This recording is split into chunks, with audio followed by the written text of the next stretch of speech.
On va aller justement voir dans nos fermes. Ça fait longtemps qu'elles se mécanisent, nos fermes, qu'elles se robotisent même. Et figurez-vous que l'intelligence artificielle s'invite maintenant dans nos exploitations. Nicolas Flory, Dominique Lemarchand avec Magali Lacrose. Dans les Côtes-d'Armor, Laurence et Franck élèvent des vaches laitières un peu particulières, presque révolutionnaires et entièrement connectées. Donc là, sur chaque vache, on a un numéro, on a leur numéro. Donc par exemple, si je veux chercher une vache que je ne sais pas où elle est, je marque, mettons, 2649.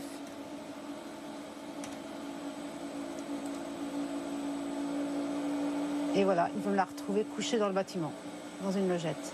Donc là, elle va bien. Elle va bien.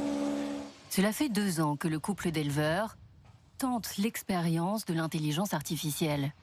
Leur ferme fait partie des 20 établissements pilotes en France.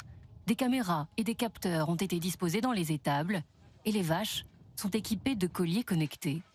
Le collier, il indique la rumination déjà. Donc une vache qui est malade, qui ne rumine pas, ça va nous dire qu'elle est en baisse d'ingestion, en baisse de rumination. Et lorsqu'elle est en chaleur, c'est l'activité, lorsque ça court, on a des graphiques à suivre pour voir si c'est vrai ou faux. Il m'a indiqué qu'elle est en chaleur depuis 3h30 cette nuit.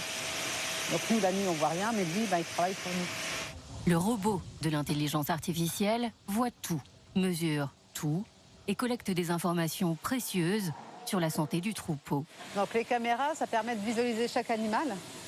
Donc les animaux ont une puce au niveau de l'oreille. Donc quand on se déplace dans le robot la détecte. Et après, ça permet de suivre les vaches dans le bâtiment.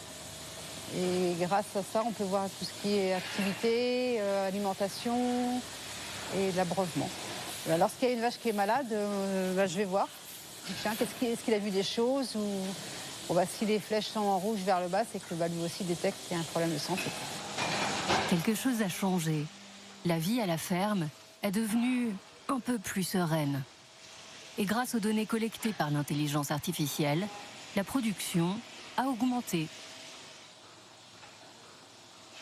Depuis 2 ans, avec la robotisation, on est resté au même nombre de personnes à travailler, mais on a augmenté notre volume produit de 25 à 30%, ce qui nous permet de faire face aussi à de nouveaux investissements.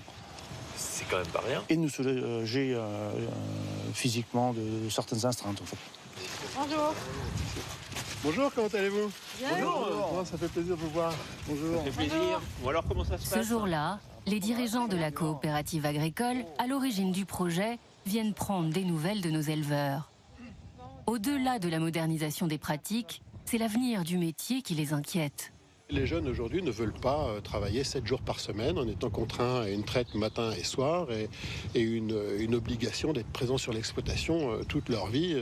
Je dirais presque oui, de façon extrêmement ferme, si vous voulez. Donc ils veulent avoir une vie normale. Leurs épouses souvent ou leurs époux ne sont pas sur l'exploitation, ils ont des amis à l'extérieur, ils ont des enfants, ils ont envie de prendre des vacances aussi. Et donc il y a un moment donné où si on ne met pas ces outils en place, on n'est pas capable de leur apporter une qualité de vie au niveau attendu et qui est un niveau complètement légitime. L'intelligence artificielle est-elle déjà en train de révolutionner le secteur agricole ? Et peut-elle résoudre la crise des vocations?